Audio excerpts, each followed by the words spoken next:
This is Ariana Purvis coming at you live from the studio on this lovely Sunday afternoon. Today's major topic will be about the Soviet invasion that went on in Afghanistan. In a couple of minutes, we will be going all the way to New York City to give you a personal interview with the Commander-in-Chief of the Mujahideen Army.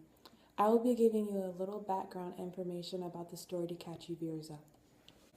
This dispute began in 1979 after the Soviet government arranged a plan to break ground in Afghanistan to access major oil ports and trade opportunities to gain advantage in the global power race against the United States. Afghanistan's geographic location also makes it a major target of invasion. Afghanistan borders Iran and Turkmenistan, which are two of the leading oil and natural gas distributors in the world. If the Soviet Union successfully took over both or either one, they would have the ability to cut off major oil pipelines to other countries, including the US. Pipelines are so important because they connect trading partners and influence the geographic balance of power. A loss in Iranian or Turkish oil flow could devastate a country politically or financially.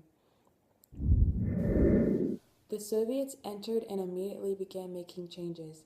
Brute force was applied to do so by the Soviets, and it angered the native leaders and community living there. Deadly revolts and protests broke out about forced economic situation and new land reforms. The Soviet troops dealt with the uprisings by torturing innocent citizens, air raiding, and mass arrest. To fight back against Soviet military, thousands of regular Afghan civilians trained to become Mujahideen soldiers in hopes to decimate the Soviet war effort and win the war. Now to Gianna Kolesnik in New York with the interview. I'm Gianna with Jerry Khan, a Mujahideen officer. We have the inside story of the Soviet invasion of Afghanistan. How are you doing today? I'm doing very well. How are you? Very good. How is America compared to Afghanistan? Well, it's much more simple there, but I feel much safer in the States. Just go. I can only imagine what you've been through. What are the conditions like over there? Well, in Afghanistan, I was an officer, so I had it much better than most of the troops. But conditions were still dreadful.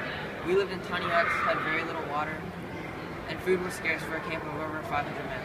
Also, I had to make many sacrifices when it came to everyday necessities, because I had to keep my men happy. For example, I would sleep outside to make sure that no one was coming into our camp. This made everyone feel safer. Can you explain what the Mujahideens are and why you dislike the Soviets? Well, a Mujahideen is an Afghan guerrilla fighter. We were fighting against the Soviets because they came into our country, tried to take over our land, and killed over 1 million innocent people. This is what started up our resistance. How did you fight them off? Well, after they invaded us, we began gaining many supporters. Soon afterwards, the United States joined in because they did not want communism to spread throughout Asia. So they gave us military support. What weapons and technology did you use to fight them off? Well, thanks to the United States, we had Stinger missiles, which we used to shoot down Soviet vehicles. The United States also trained over 100,000 troops of ours. This greatly impacted the end result of the war because they had more specialized skills for taking down the Soviets. What do you think most greatly impacted you winning the war? I think without the United States support, the outcome of the war would have been very different.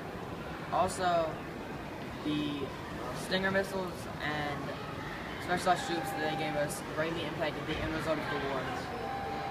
Other than the United States, the Geneva Accords signed on April 14, 1988 greatly impacted the war because it forced the Soviets to leave without any interference from any nation, so this was done very quickly. So how is Afghanistan doing now? Well, I'm sad to say, but the Mujahideen could not keep control of Afghanistan. We quickly fell to the more powerful Taliban army. I don't think they'll be letting up anytime soon. They have a huge military, and we don't have enough manpower or technologically advanced weapons to fight them off. But hopefully, with the United States support, we will be able to retake control of our country. Hi, Mr. Khan. I really appreciate you coming in here and talking about your experiences. I appreciate you having me. Now, back to the studio with Ariana Purvis. Thank you, Gianna. I have one last important question on this topic. How does the Soviet invasion affect the US today? We sent millions of dollars worth of aid and ammunition to support the resistance, but after the Taliban army took over, all this leftover weaponry went to the Taliban.